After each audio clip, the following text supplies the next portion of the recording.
Hi everyone. This is a recording of a session that we did with Chi Wang, the founder and creator of AutoGen, and Jason, our CEO.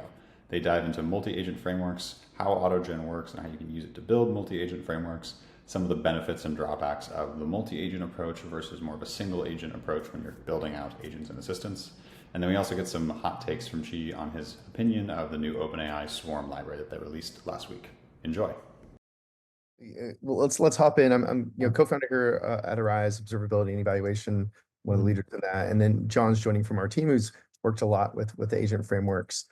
Today we probably will hit on we're gonna hit on a ton of AutoGen, probably some really hot takes on the new Swarm stuff from OpenAI. So expect a lot of discussion on the agent frameworks coming out. So this is actually we did a set of courses, and this was kind of like our last, but saving the best for last year, in kind of the course set. And then we have a whole new set of agent courses coming, that's a little bit more of us showing how to build, both customers building and what they built with stuff. So expect a whole suite of courses coming on the agent side, and virtual sessions coming. That's a little bit more of the nuts and bolts building, as a next set of series here. So thanks again for joining. So today we'll go through the AutoGen framework, some examples of multi-agent patterns. We have some stuff around how to do evaluations and how we're comparing the different frameworks. From AutoGen, either I guess John or Chi, do you want to describe a little bit of like the different patterns for setting up AutoGen and the conversational pattern that you have when you're building this? I would like to hear from John first. Yeah. Yeah, I'd love to hear John. I can I'll start, and then please correct anything that I get wrong as we go through this as well too, because this is all from our own research. But yeah, so we wanted to kind of go through a little bit of background of what AutoGen looks like. For anyone who's not familiar, one of the core ideas is you can define agents in AutoGen and then define how they can interact with each other. So you define multiple agents. Each one of those agents has its own prompt, kind of instructions, its own sort of role there. It has its own tools that you can define and you can attach to it as well. In some cases, you're giving tools to the same tool to multiple agents and things like that as well. So there's some cross-pollination that goes on there. But you define these individual agents, and then there's a series of different kind of almost like organization structures that you can use to say how they're going to talk to each other. So you can have this sort of joint chat where they're talking to each other kind of freely in that way. You can have more of a hierarchical system, kind of just one agent talking back to another one back and forth until they eventually get to some sort of solution. And so we have a few more slides that go through like what some of those typical structures are, but that's the basic idea. Is you have individual agents that are defined, and then define how they talk to each other, and then let them collaborate and then work together to get to a solution eventually. And do you think, like, in comparing and contrasting this, it feels a little more of kind of a multi-agent higher level framework than some of the other frameworks, and then conversations and structuring the multi-agent interactions are kind of some of the unique kind of differentiators as you're kind of thinking of how to build stuff with this relative to maybe the other ones you built with John. Yeah, I think from our side, so for folks who've been here for a while, or have joined previous versions of this series, we did some deep dives into like Llama Index workflows and LangGraph and some of those approaches. This, to me, like when I'm building with them, I think of AutoGen as kind of a different type of framework. It's more in this multi-agent definition. It kind of sits like a level higher than those other ones that are more in the weeds, defining exactly how a single agent, or in some cases multiple agents, might work. But AutoGen feels like you're kind of a layer above, and you get to kind of define more holistically what's the goal and how do they work together in that way.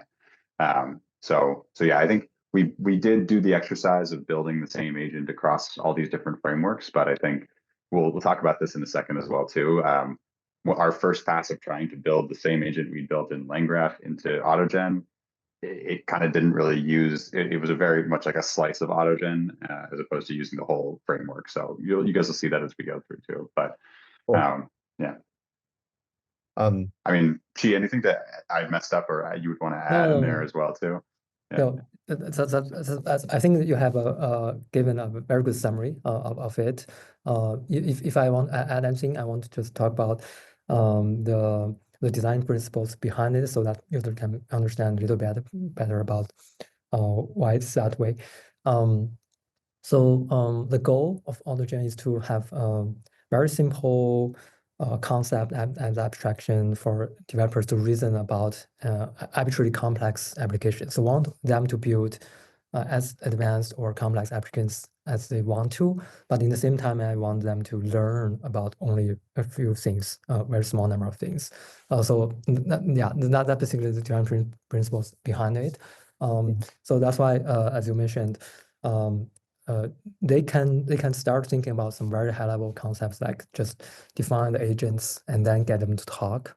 So just like how a human team works, and they can think about what's the right way to make one team of human to work on the complex task. And similarly here, you can decompose the task with multiple agents and have them talk in certain ways. So we should try really hard to make that part intuitive. And at the same time, they do have the freedom to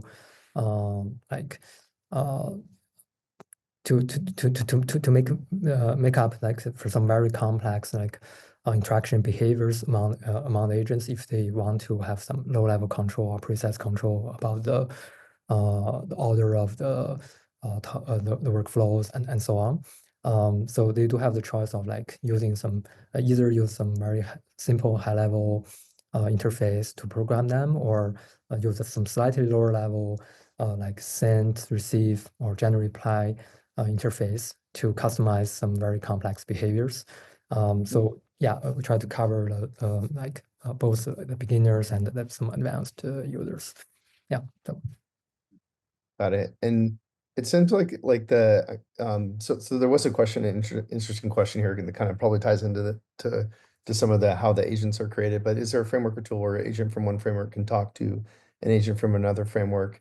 I.e. framework agent communication. I mean, the good news is like most of the stuff is text, right? Like the inputs to maybe a Llama index workflow. So when we're starting was maybe a text input, and the output is a text output. So I actually think because text is so common as the processing unit, the like worrying about APIs is actually less worrisome than maybe normal.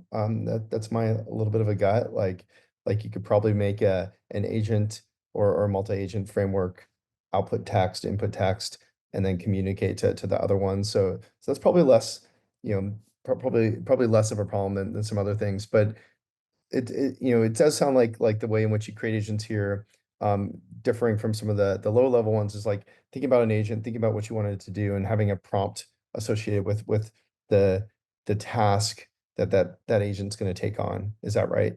Kind of John. And Yes. Yeah. Yep. Yeah, exactly. So we got an example here as well on the left side of what this looks like to define as well too within the AutoGen framework. So you're adding a system message that defines what it is, and then you have your sort of config of what model to use, and then you might attach tools later on as well too if you wanted to do that. But yeah, then you have this text going back and forth between the two. So you kind of compose it. There probably would be a world where you could compose this together with some other tools as well. There is this kind of idea of then you are actually starting a chat between multiple agents. So you're kind of connecting these two together. And then we'll give them an intro message and then some more summarization, a method to kind of summarize the result at the end. So yeah, I think going back to your earlier question, Jason, you could kind of compose in text in the same way with another platform. But I think the one area where it might be problematic here is like, I don't think you could swap one in to be a participant in the chat, for example. You have to kind of collect this as one unit and then connect it to another unit with the text there. Yeah. I do want to highlight one other thing that's in here that I'm curious for your insight on as well too. There's this idea within this of how do you actually stop the chat, or how do you stop the back and forth between the two? And so we have like max turns is this last variable. Is just like how many times you go back and forth. I know from playing with this, you can also have cases where like you have one agent that knows to say a certain word or a trigger phrase to kind of end the chat back and forth. I guess, can you talk through a little bit like how do you know when they get to a result, and how do you set it up so it finishes when they get to that answer for a user? Yeah. This is a very, very important part of like what's the termination condition for a chat. The max turns is a simple way to just specify max number of back and forth. But sometimes we don't know the exact turns needed for a task. So there's one design for this two-agent chat case for one LLM-based agent to look at the conversation history and using the predefined system message to say the termination word. For example, you can say in the system message, say if the user's requirement or the task has been successfully addressed, and after you have verified that, you can say terminate. So you can provide very detailed instructions about what should be the termination condition in natural language. But on the other hand, you also need the other agent to be able to recognize that termination message and really stop it. So let's say here we're using a like assistant agent that's using language model, and the other agent is a user proxy agent that doesn't use language model. Then the other agent can use some predefined rules to check whether the message it receives contains the termination word. And you can even make it slightly more general so that even when the agent says not exactly the same word, but added some annotations or markers, the other agent is still able to recognize it. So that helps with having a more robust termination condition. And this can also be applied to other like multi-agent chat cases. Yeah, I think one of the interesting things is like one of the strengths, it's funny. One of the strengths of it is the multi. So me and well, I'm going to get to the punchline. I'm probably taking your punchline, John. But we were looking at like results from the lower level frameworks on the same problems as like and we have this single assistant we're trying to build in like three. It started off with 3 different frameworks, expanding to like 5. And we're looking at the results, and what's interesting is and I think we were surprised. Maybe Chi, you're not so surprised, but the results actually looked better in AutoGen because of the back and forth. So like this like there's something about it improving the results by taking there's something deep here around improving results through iteration on an LLM. I mean, through back and forth of either it's something something iterating or quality check or something, but that strength of the back and forth actually gets you something. But I think it's also harder to control, which is like what these kind of termination messages kind of imply, or returns imply. So I thought that was kind of interesting. And sorry, John, if I took your No. punch. I mean, yeah, definitely something we saw. Yeah. And yeah, I can share more on some of the other pieces here. So some other kind of paths that are kind of built into the AutoGen framework and common ways of structuring. Okay, how do you compose the agents that you've defined together? How are they going to work together? Another version of it is the sequential chat, which is like the more kind of defined, almost like a pipeline in a way, is saying, okay, these agents are going to work together, and then we're going to, at some point, we're going to move that over into another set and then continue that down the pipeline. So if you go back to like the metaphor of this being a team of people working together, this is almost like you're defining steps in the pipeline of, okay, it starts with this one pair, and then it goes to the next pair in the team as they complete these different tasks. So this gets a little bit closer to some of like the really defined structures we saw at the lower level stuff. But again, each individual piece is multiple agents working together. So you're still kind of a layer above in that way. That's interesting. Did you end up with this architecture, John, or did we kind of do This something? is the one that we Yeah. haven't used Yeah. in our find. There's one more that we're going to talk through, which is the group Okay. chat approach, which is what we ended up using Yeah. in that way. So another version here is a group chat approach, which is where you have like multiple agents that are in conversation, and there's one sort of manager, like a group chat manager, that almost decides who gets to speak at each turn. And so that is almost like its own kind of super router in a way of like deciding, okay, next we're going to go to this agent or this group here. And so on the left, you can kind of see what some of the code definition looks like there, where you're defining agents themselves, you're creating a group chat out of them, and then you're also defining a group chat manager that is going to be the one to choose who speaks at a given point. And then you can start the chat from there. She correct me if this feels like the most kind of complex iteration, but maybe I'm wrong in that way. Are there other organizations or things like that beyond that are worth highlighting as well too? So I think the group chat is the most autonomous way of orchestration compared to the other patterns, because there's no predefined order of the agent speaking. They are decided by the group chat manager. So group chat manager is a very special like orchestration agent that handles the multi-agent communication. And there are some advanced functionalities like adding constraints about the transition order. So that beyond the RM, using RM agent to make the judgment, we also can provide some guidance, including both like hard-coded constraints and some natural language instructions about the conditions to move from one agent to another. Sometimes you want program language control, sometimes others you can use natural language to have more flexibility. So combining all these, you can achieve some balance like between the fully automated orchestration and some domain expertise driven constraints or finite state machine translation type of logic. Got it. Um, John, I think, I mean, there's a ton to unpack on kind of this. Like, there's a question in the chat around swarm and if handoffs, if you're kind of hinting at this, the whole idea of handoffs. I mean, maybe this is a cheap question. Like how do you see it? Like any thoughts on swarm? Any thoughts on like where handoffs play in, and like that whole term is now being popularized? Yeah. Swarm is a very interesting recent project. I took a brief look at that. I think the nice part about it is it has a reasonably simple way to handle the agent transition. So if you look at that design, it always asks the current incumbent agent to decide whether they want to handle the task to the next agent, and that is implemented using the function call.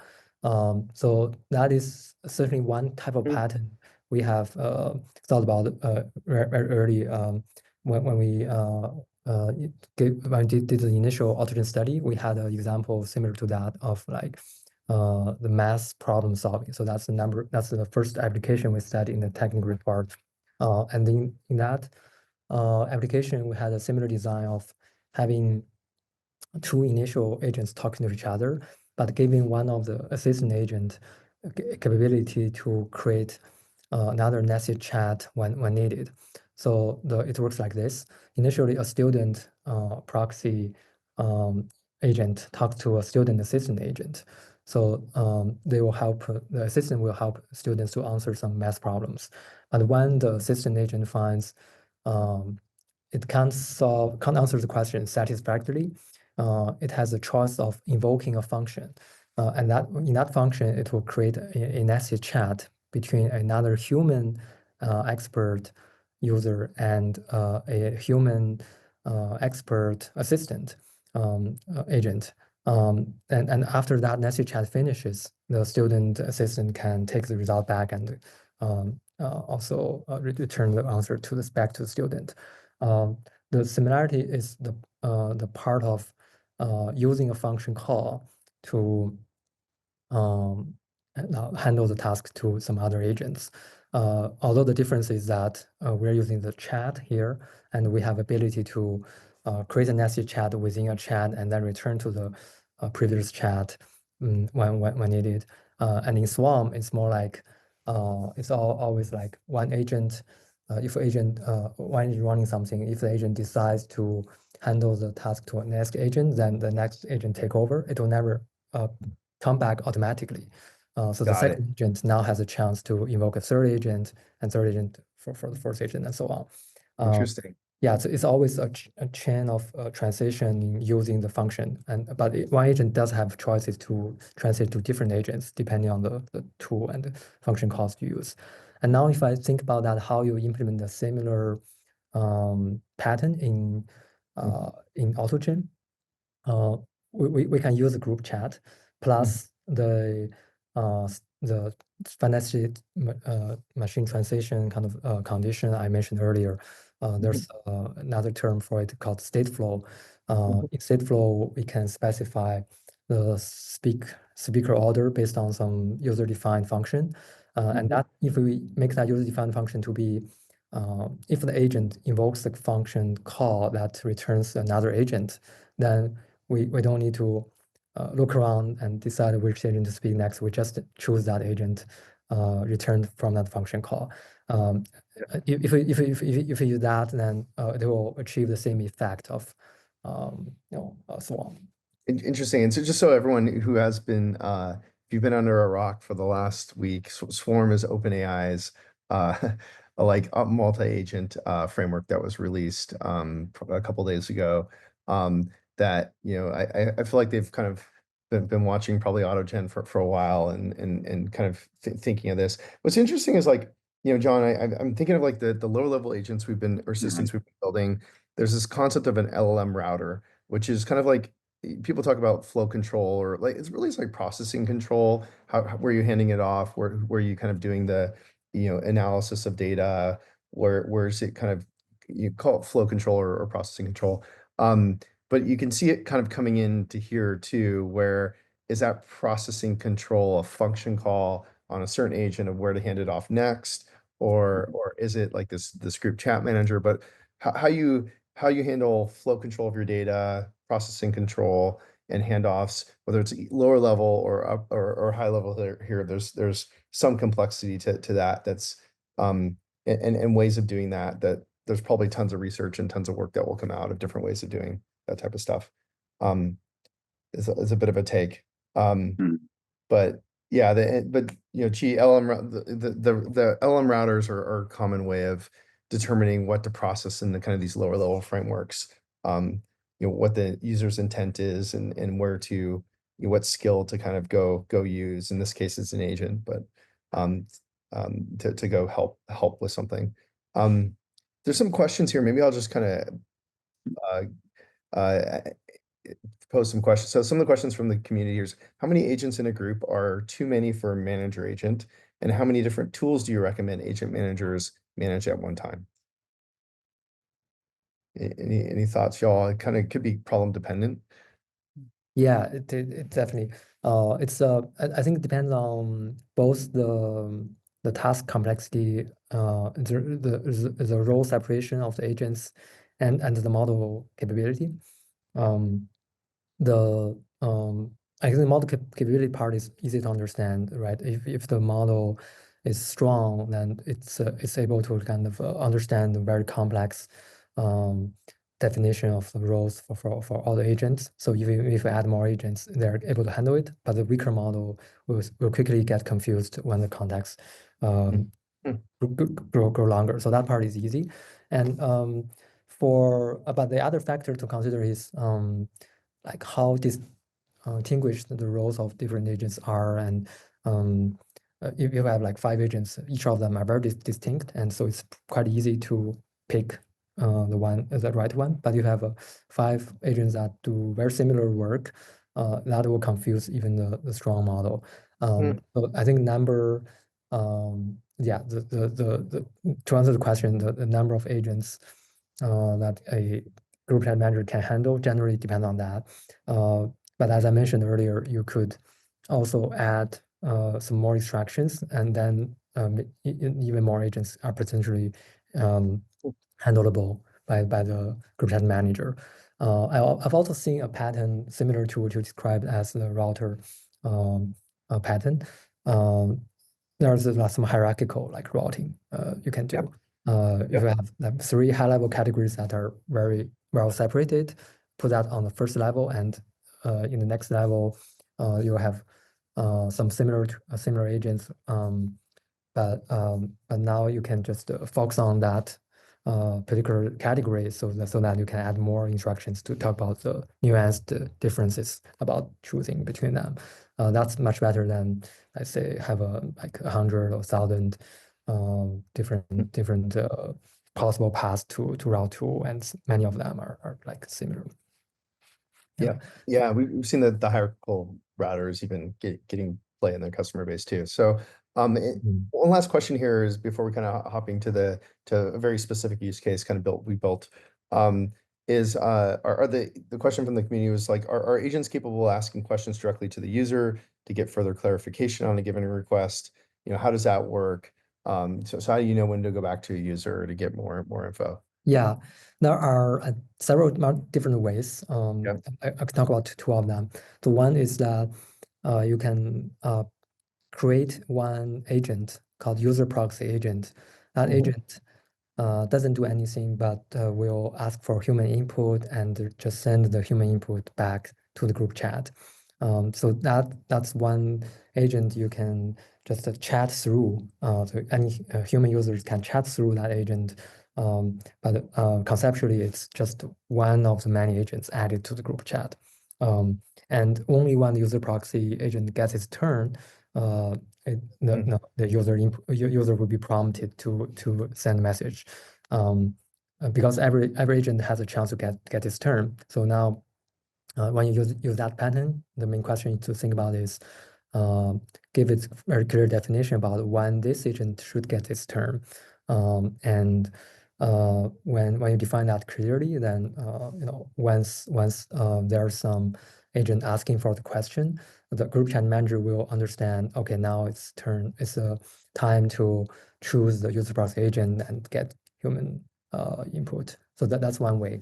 And the second way is you can define a tool, which is basically a function that that will pause the conversation and ask for human input, and the tool will just return whatever the user says back to the group chat. And when you do that, you can add this tool to any agents using RM, and the RM can decide when to invoke that tool. And for every so for any agent, you can do that or not do that depending on whether you want that agent to have that choice. I've also seen that it's using I've also seen that pattern used by some users, which can give the agent some proactive capability of asking from human input, fully decided by that single agent. The difference of these two patterns is, in the first pattern, the group chat manager gets to decide. So sometimes the decision is implicit, and in the second case, the agent makes a very explicit decision using the function call. So you can decide depending on your occupation which one to use. Got it. So still tying in that, if the group manager is kind of routing it to the user proxy or tools on each agent deciding to route to the user proxy, but some flow control on either the agent or group manager that's deciding to make that call.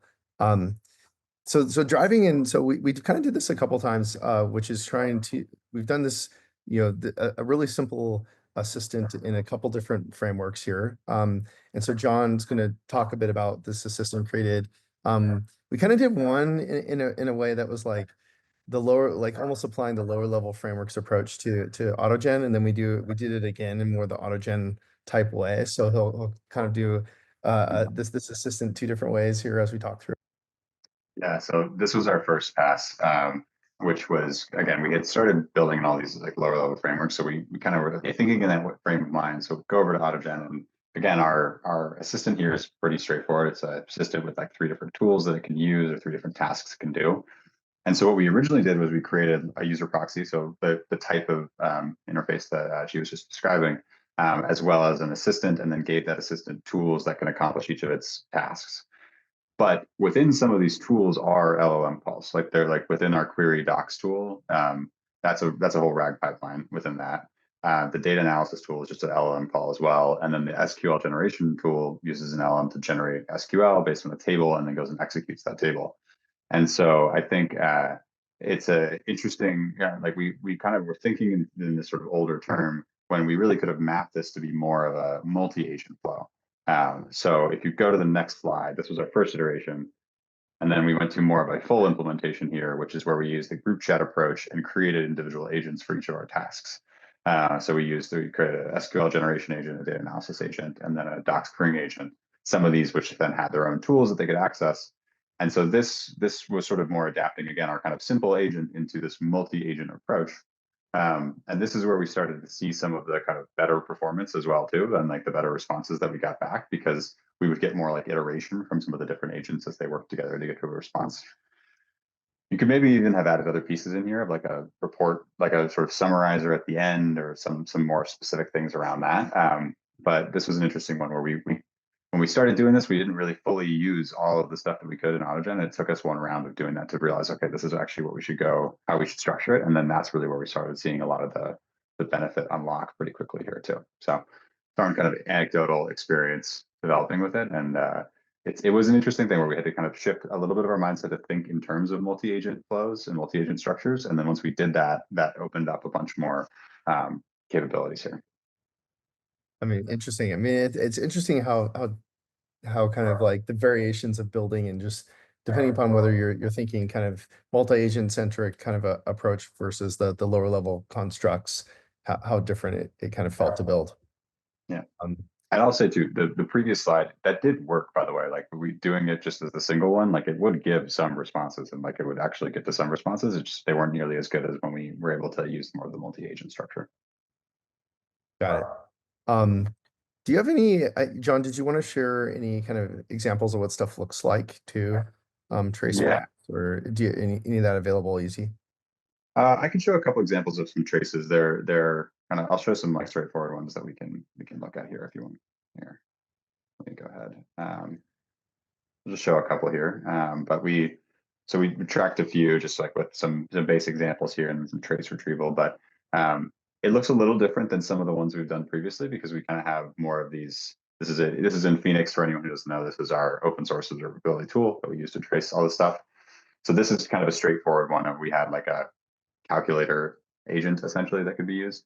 And so we can see the flow of it kind of going through of, okay, constructing the different LLM calls, realizing, constructing the tool that it should go use from that, and then actually going and completing that, and then eventually getting to a response back there.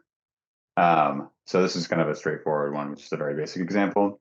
If we look at, I think this one has an example. This is more of a kind of the questions that we were asking our multi-agent flow here. So like, what trends do you see in my traces table?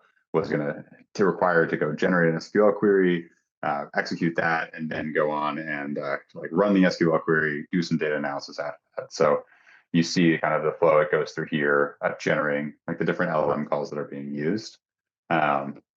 So generating some like initially the tool usage here by one of our agents, and then that's then the second agent in here that actually goes and generates the SQL query. In this case, it just selects the whole table, which is kind of funny.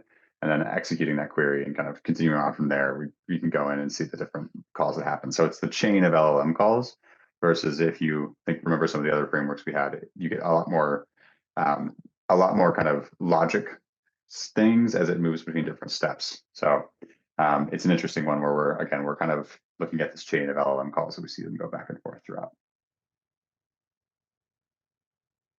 Great. Well, that's a great example, great view there. And by the way, this is, we have kind of Arise Phoenix, which is our open source solution, which has some integrations here to visualize traces with AutoGen. And then obviously you have Arise Enterprise if you're working within the enterprise. Let's hop back to this.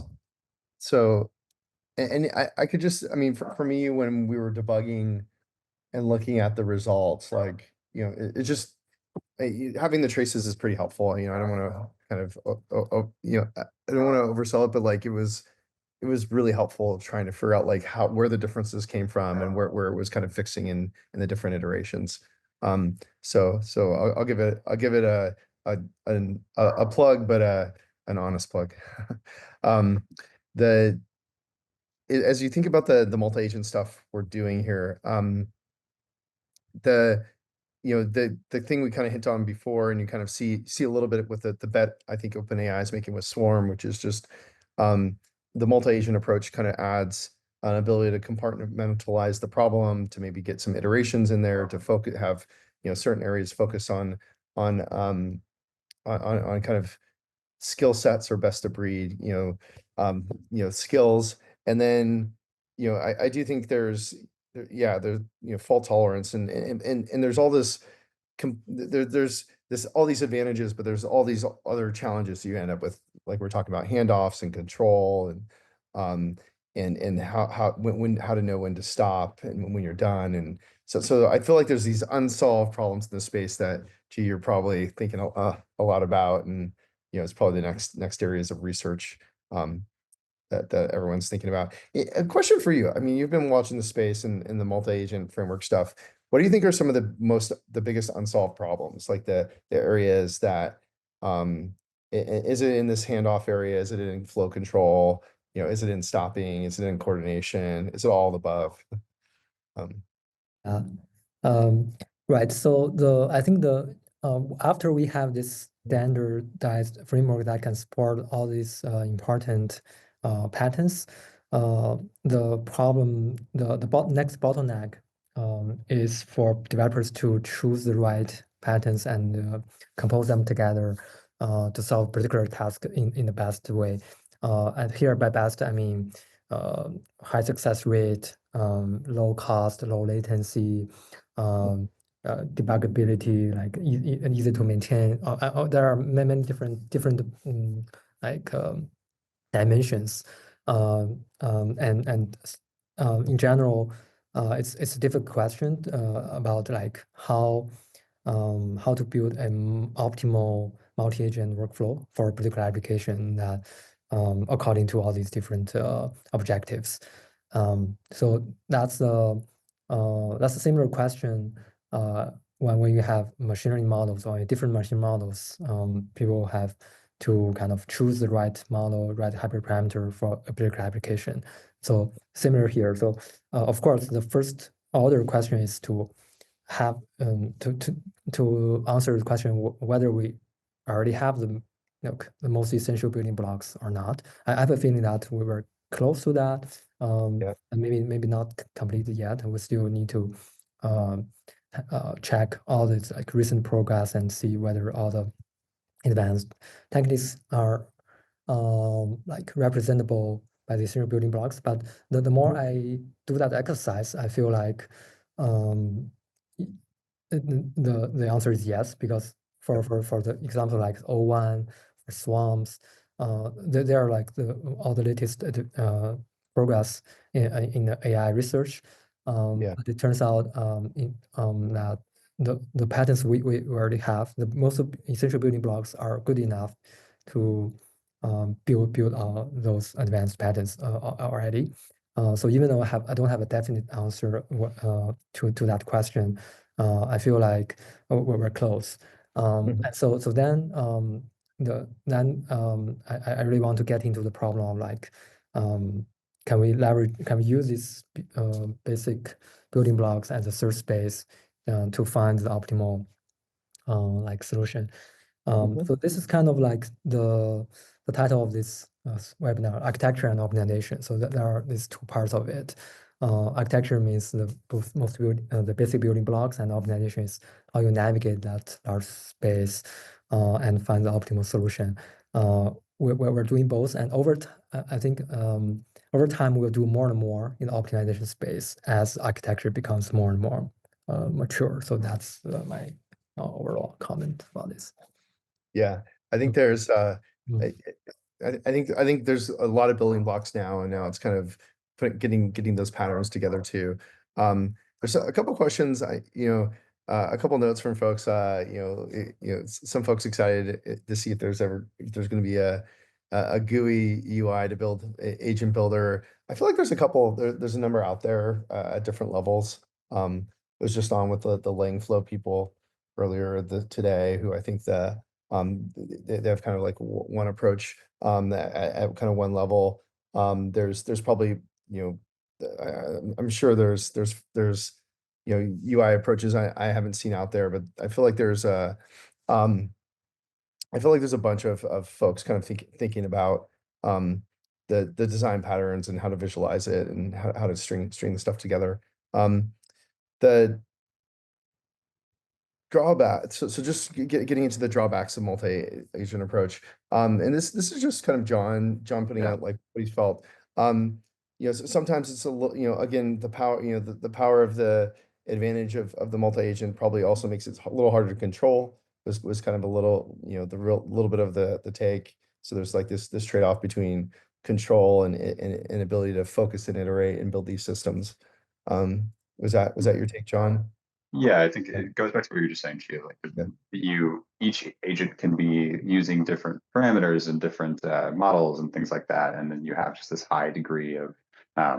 So first of all, you have a lot of different points where you can get sort of non-deterministic responses that you have to be able to deal with in some way, and then also you have a lot more sort of knobs you can turn and things you can tweak to get the best performance out of your agent. So I think being able to debug that well, I think was something that.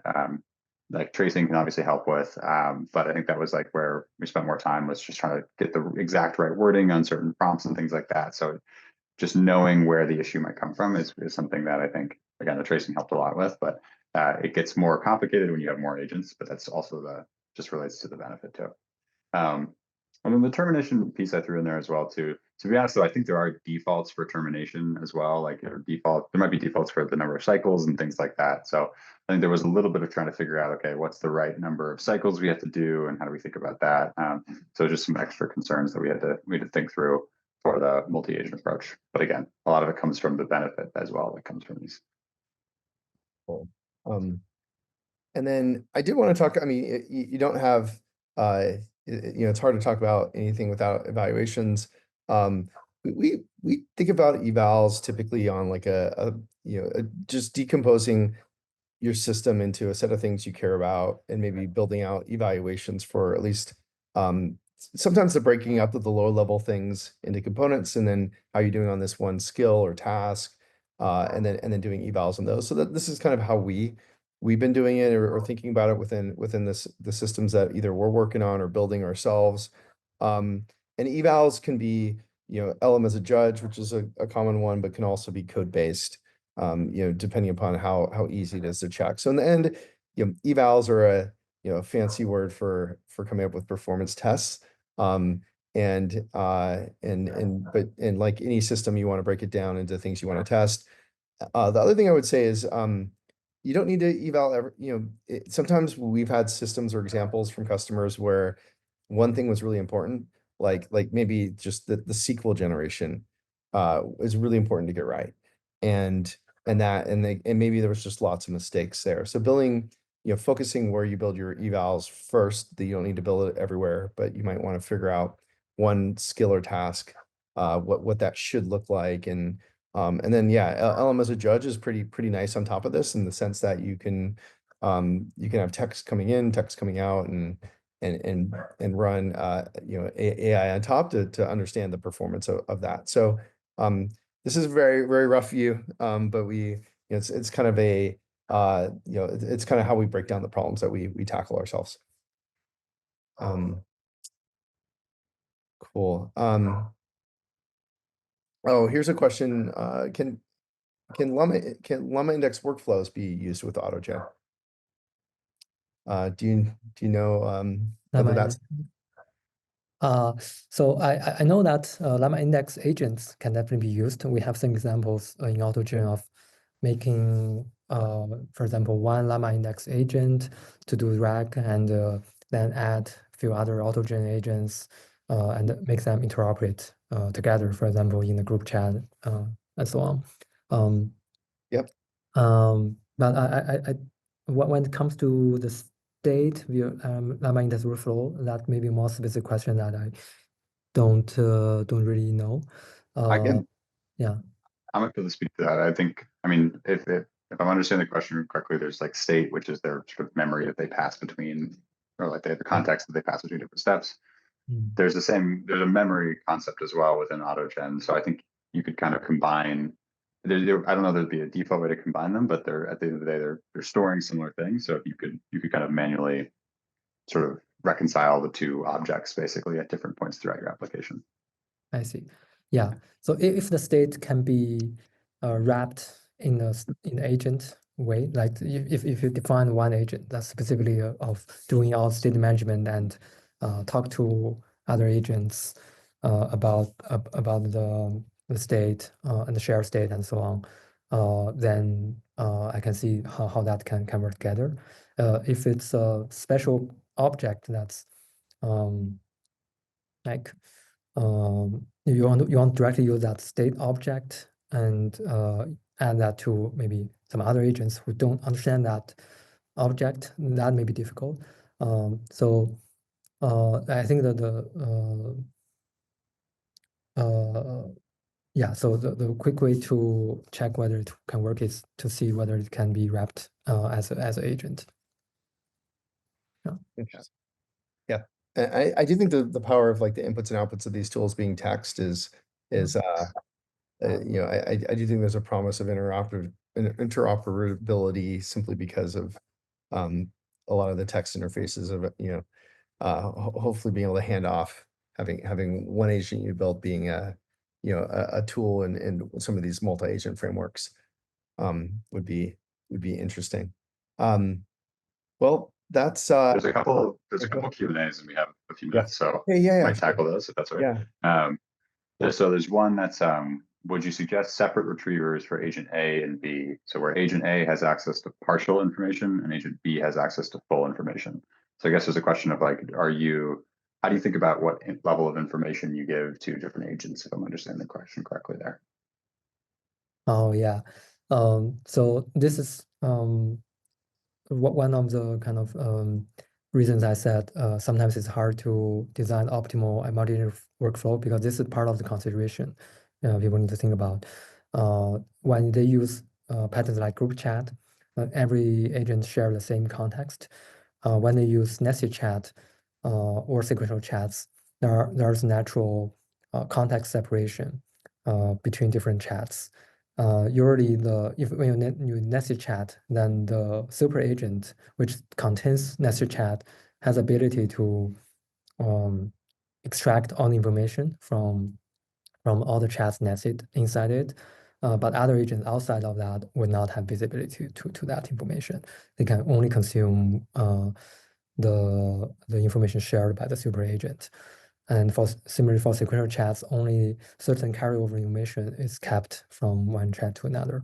I think these are all the flexibilities developers have, but right now they still need to kind of decide based on, for example, whether adding more context will be a help or a distraction.